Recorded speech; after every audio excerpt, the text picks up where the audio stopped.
સ્વામિનારાયણ સંપ્રદાય ખૂબ જ મોટો સંપ્રદાય છે જે દેશ વિદેશમાં ફેલાયો છે। આ સંપ્રદાય વિશે અવારનવાર સમાચારો આવતા રહે છે, જેમાં સાધુઓની રાસલીલા દેખાતી હોય છે। પરંતુ રાજકોટ ગ્રામ્યના પાટણવાવ પંથકમાં એક ચોંકાવનારી ઘટના સામે આવી છે, જેમાં વડતાલ સ્વામિનારાયણ મંદિરનો પાર્ષદ દારૂ સાથે ઝડપાયો હતો। આ ઘટનાએ સમગ્ર પંથકમાં ચકચાર મચાવી હતી। શું છે સમગ્ર મામલો, વિગતે વાત કરીએ આ અહેવાલમાં। નમસ્કાર, હું ચિરાગ વર્ષાબેન, આપ જોઈ રહ્યા છો સ્વમાન। સ્વામિનારાયણ સંપ્રદાયના સાધુઓ ઘણીવાર વિવાદોમાં આવતા રહે છે, કેટલી વાર તેમના વિવાદાસ્પદ નિવેદનના કારણે તો કેટલી વાર તેમની લીલાઓના કારણે। રાજકોટ ગ્રામ્યના પાટણવાવ પંથકના એક ચોંકાવનારી ઘટના સામે આવી છે, જેમાં વડતાલ મંદિરમાં પાર્ષદ વ્યક્તિ એટલે કે જે વ્યક્તિ સાધુ બનવાની તૈયારીમાં હોય તે વ્યક્તિ પાર્ષદ કહેવાય।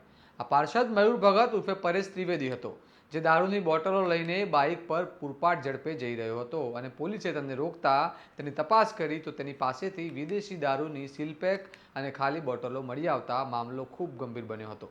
વધુ તપાસ કરતા જાણવા મળ્યું કે આ વ્યક્તિ વડતાલ મંદિરનો પાર્ષદ છે। આ મામલે પોલીસે પાર્ષદ મયુર ભગત ઉર્ફે પરેશ ત્રિવેદી પર પ્રોહિબિશન એક્ટ અને મોટર વ્હીકલ એક્ટ હેઠળ કડક કાર્યવાહી શરૂ કરી છે। આ ઘટના વિશે લોકોને જાણ થતાં સ્વામિનારાયણ સંપ્રદાયની ટીકાઓ થઈ રહી છે અને લોકો સવાલો ઉઠાવી રહ્યા છે કે જે લોકો આવા કામ કરતા હોય તે લોકો પૂજનીય કેવી રીતે બની શકે? શું આવા લોકોને સંપ્રદાય સાધુ બનાવે છે? તેવા ગંભીર સવાલો હાલ ઊભા થઈ રહ્યા છે। સાથે જ આ મામલે સ્વામિનારાયણ સંપ્રદાયમાં રોષ જોવા મળી રહ્યો છે। હવે જોવાનું રહ્યું સંપ્રદાય આ વ્યક્તિ સામે શું કડક કાર્યવાહી કરે છે અને આ મામલે તમારું શું મંતવ્ય છે અમને કમેન્ટ કરીને જણાવો। આવા વિગતવાર અહેવાલ માટે સ્વમાનની ચેનલને લાઇક, શેર અને સબસ્ક્રાઇબ કરવાનું ભૂલતા નહીં। નમસ્કાર।